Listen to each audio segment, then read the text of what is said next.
Whew. Wind's blowing. Oh, that one smoked it. Oh my gosh, they're loaded up here. Spinnerbait bite. Yeah. I mean, it's howling right here too.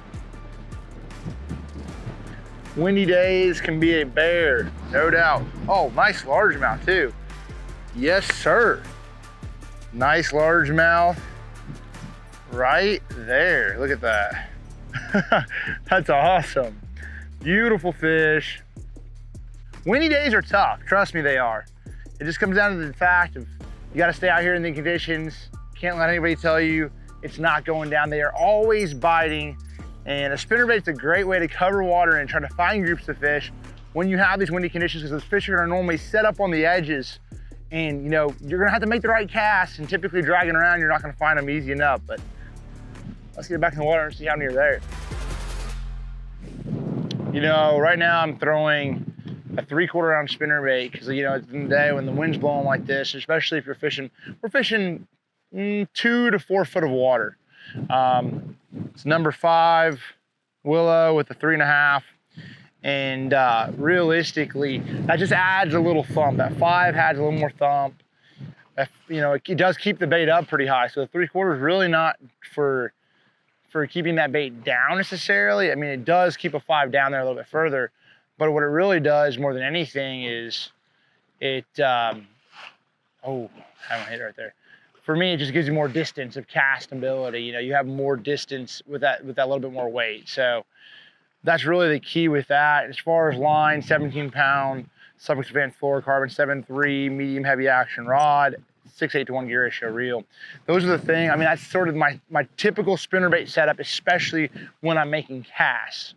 You know, when I'm roll casting spinnerbait around shallow cover, stuff like that, you know, then I'm throwing a 7-footer. You know, 7 foot, same sort of line, sort of deal. But you don't have to worry about line size messing up your number of bites on a spinnerbait. It's not typical. You know, the fish aren't really line shy. I think it's sort of funny. A lot of people will say, "Oh man, you know." Now there could be the action of the bait, or you can get down maybe a little bit deeper. But realistically, a wire, your bait's connected by a wire. You know, it's not like adding. The only thing you're doing realistically between 17 and 20-pound line is it's going to sink a little bit slower on 20 than it will 17. So that can matter, but overall, it's not a thing you have to really worry about your line size affecting, you know, the number of bites. Shouldn't, you know, theoretically shouldn't affect the number of bites you're getting.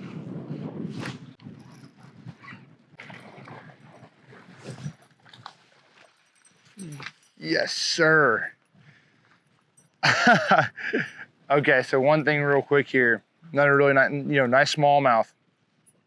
One thing I'm really big on with all wire baits in general is adding a trailer, and this shad trailer right here adds a little bit of profile, but I don't ever really use a trailer hook. You see how those fish are actually getting that bait really well? It gives them something to hold on to, and that shad profile, that shad trailer, cutting down that skirt, that's a big deal with, I just feel like those fish ultimately hold on to it a heck of a lot better and get that bait. So this is something that I've done a long time ago, and I've really felt like I do not miss very many fish on spinnerbait or buzzbait. I mean, think about it. You throw a trailer on a chatterbait, it's the same sort of deal. Why wouldn't you throw it on a spinnerbait? There's a lot of different trailers you can throw, but I like more of that narrow, you know, shad profile trailer. Something that's gonna have a little action from the blades. This guy right here, I mean, a swim bait works well if you're trying to get more lift, but for me, if I'm trying to keep my bait down like I am today, I'm gonna use more of that shad profile, very narrow. That blade can ultimately impart more action into that sort of shad profile. Now, simple, easy, rig him up there. Good to go. I might cut him off a little bit on that one.